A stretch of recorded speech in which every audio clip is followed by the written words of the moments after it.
Baik hadirin, untuk karakter yang ketiga kita bisa pahami bersama, yaitu karakter disiplin. Ada biasanya kata-kata disiplin harga mati.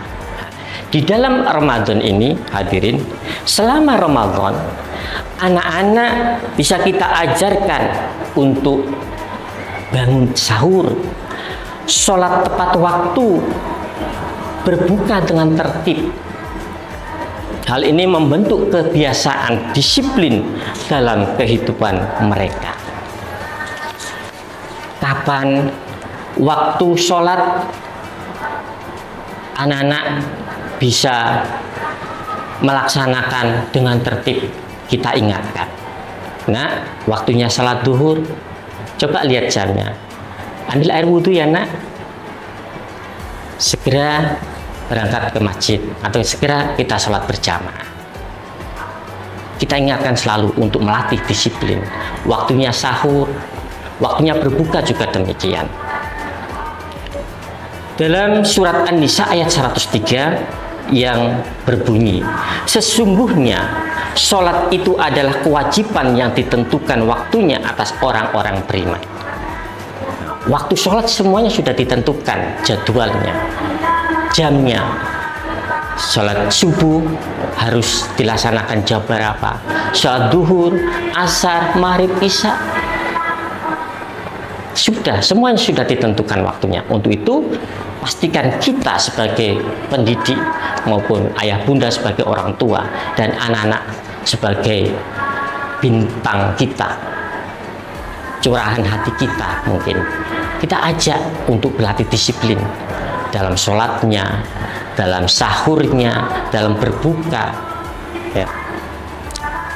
Ada penerapan yang bisa kita lakukan hadirin. Contoh penerapannya, kita bisa membuat jadwal harian Ramadan untuk anak-anak kita agar mereka terbiasa dengan ketertiban. Kalau di sekolah, anak-anak sudah disiapkan buku Bimpres, buku komunikasi bimbingan prestasi. Anak-anak bisa kita ingatkan, nah sudah sholat duhur, sudah coba di buku Bimpres dicentang ya, kalau sholat duhur. Sholat asar sudah nak, sudah sholat, dicentang ya. Maghrib, isya, subuh dan seterusnya. Sudah mengaji nak, dicentang. Nah itu melatih, kita kasih jadwal. Selain itu, di kegiatan atau agenda Ramadan ini juga telah disediakan, difasilitasi untuk anak-anak kita buku agenda My Sweet Ramadan. Nah, anak-anak bisa mengisi apa yang sudah dilakukan, kebaikan apa yang sudah dilakukan, sholat sunnahnya, sholat duha, sholat malamnya, tadarusnya, semuanya bisa dicentang, diisi di buku agenda tersebut. Itu dalam rangka melatih kedisiplinan anak-anak.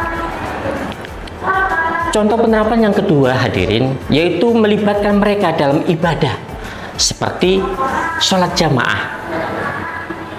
Sholat jamaah dari sholat, kalau di sekolah sholat jamaah, latihan sholat duha di kelasnya masing-masing atau di masjid, sholat duhur berjamaah di masjid, sholat asar, maghrib, isya. Kalau Ramadan ini bisa di daerahnya masing-masing, di tempat tinggalnya masing-masing, di masjid tempat tinggalnya masing-masing.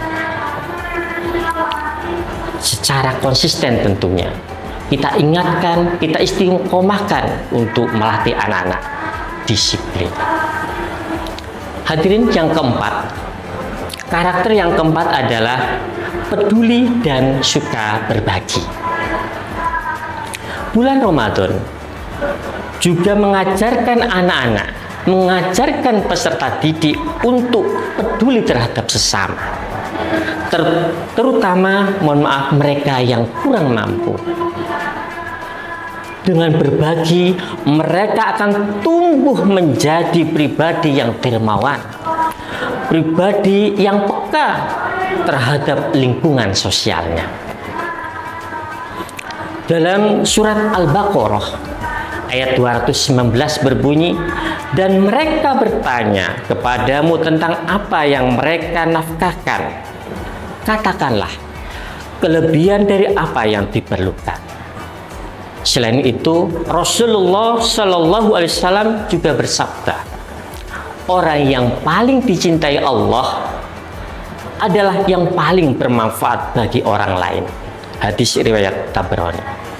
Hadirin, dari ayat maupun hadis tersebut bisa kita ambil hikmah bahwa peduli suka berbagi itu sangatlah penting, sangatlah bermanfaat untuk kita sendiri sebagai pendidik atau sebagai ustadz ustadzah, ayah bunda sebagai orang tua, anak-anak sebagai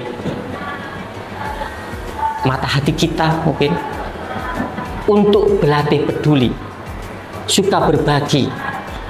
Di sekolah kita latih, kita adakan kalau di bulan Ramadan ini penerimaan zakat infak sedekah. Di bulan kemarin ada peduli dengan Palestina, kita latih anak-anak untuk membawa sebagian rezekinya, sebagian uang sakunya untuk diamalkan. Itu merupakan bentuk latihan-latihan berbagi dan peduli terhadap sesama. Bagaimana contoh penerapan yang lain, hadirin? Yaitu pertama, kita bisa mengajak anak-anak kita untuk bersedekah kepada fakir miskin atau berbagi makanan kepada tetangga kita. Selain itu, menanamkan kebiasaan untuk membantu teman dan saudara yang membutuhkan.